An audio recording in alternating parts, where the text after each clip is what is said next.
It's a guitar in a backpack, an acoustic guitar in a backpack, a travel acoustic guitar in a backpack. This guitar is going to travel far. Hello, right, let's go to 42 Gear Street in Germany. But wait a minute, there's something missing. We can't possibly go yet. Right, let's go. Not sponsored. Cheers.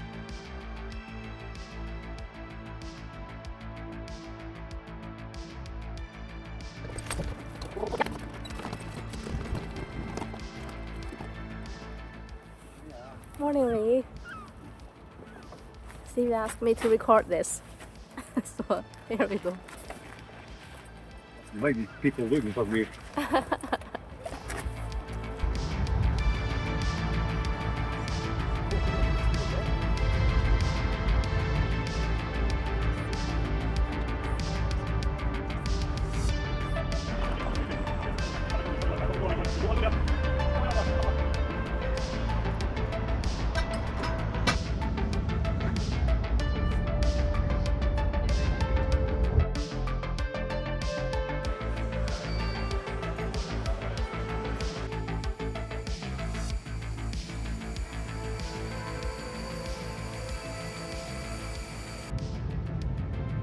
And just so you know, there was no problem at all taking the guitar on the flight.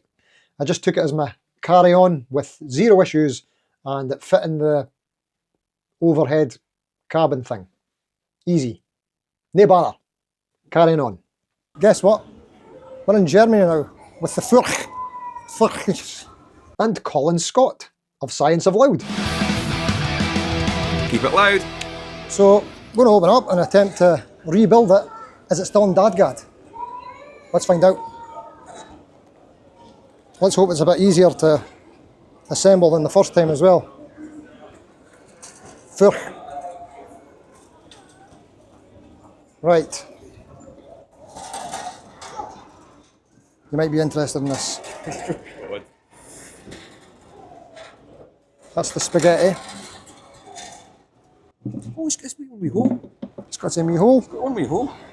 Sorry, I just speak to random strangers at the airport, you know what it's like. We've never met.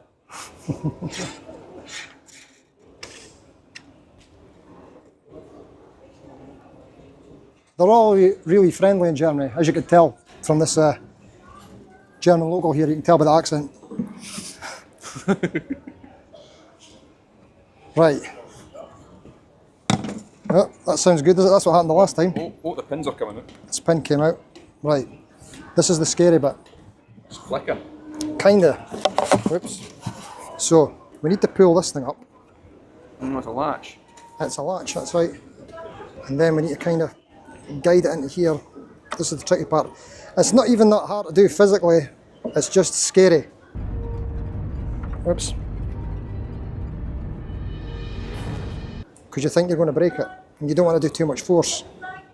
But that is in, whoops, that is in, and then we push this back and pull the neck back at the same time. Right. That's it. That's actually dead easy. Look at the seam. You can like barely see it. Can't feel it. I can see it a bit more there, but anyway.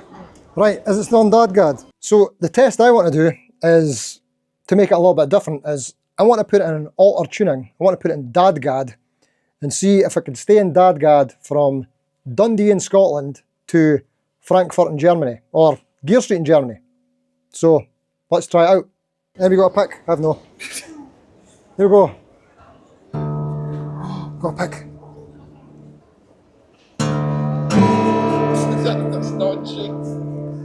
That is not quite DADGAD. Maybe it needs a wee shugel, which is a German term, of course, for getting it into the correct position. Don't worry about that, happens at airports all the time.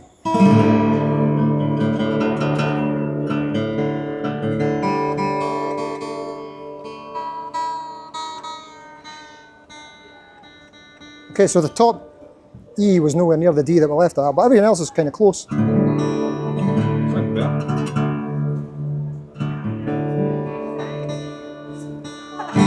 Right, so I made it to Germany, not quite in DADGAD, it was more like DADGAD, something like that. Well, let's try this out, right?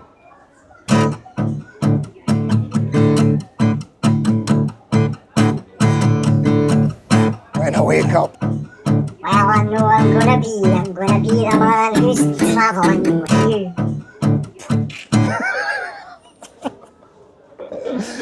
Still playing open tuning, so I've got no idea what to play. As I say, just one finger.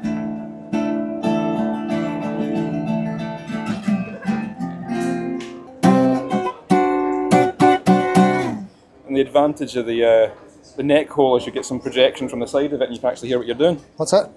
Dual purpose. None of my chord shapes work. I know. Sorry about that. DADGAD might have been a bad idea. Not just to learn it. It's a deficiency I have as a guitarist, is not knowing open tuning. There is a little bit of logic to it, but it takes a while to suss out. That's the best thing to do in DADGAD. One string stuff. Yeah, it's one string melody stuff. One string and one finger.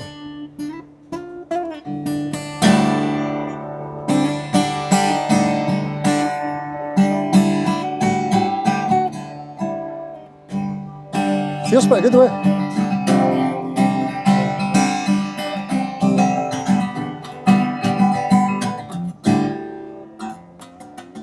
What scale length is it, did they say? They probably did say, but they also didn't provide instructions. So,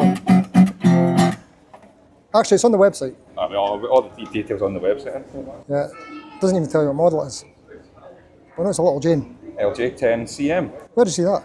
in the neck pocket right Ah, there. right. So I never that'll thought to be look there. Cedar mahogany. Sounds about right, yeah. Is that what it is? Top looks cedar. In fact, But it was mahogany. like a kind of blondish mahogany. Metal latch, nice little rubber bit. And that seam does almost completely disappear. To be honest, when I did it at home, it was less noticeable than Better that. than that. Maybe it's just the lighting in here. The strings passing through and that's interesting. I wonder if that's an attempt to try. Oh. What do you think?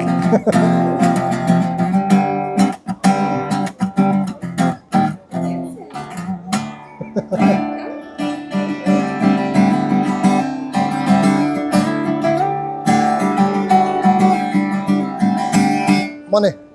Give him money.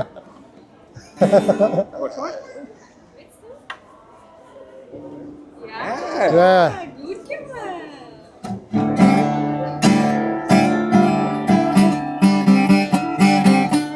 That sounds quite good. I don't know. Hang it now. Yeah.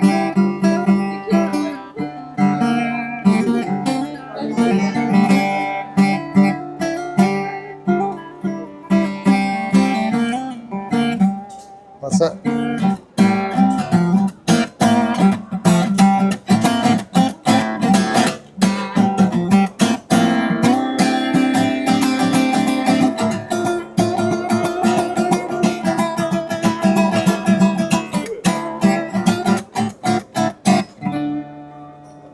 Woo! All right, money. Give me all your money. Get back to you. Do it. We'll do some major. Thank you, man. Thank you. Check our group chat.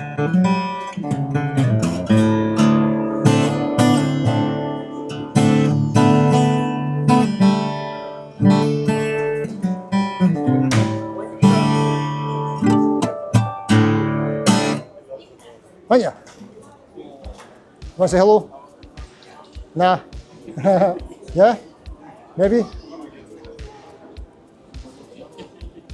And if you want to see more Furchy stuff with Colin, we did a proper video in one of the studios, which he may or may not put up on his channel in future.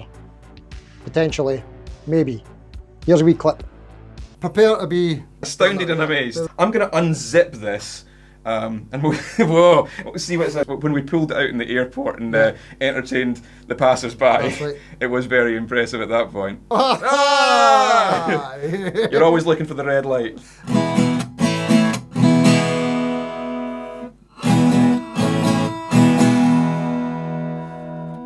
But you should check out the Science of Loud channel anyway, because Scottish guitar science, what's not to like?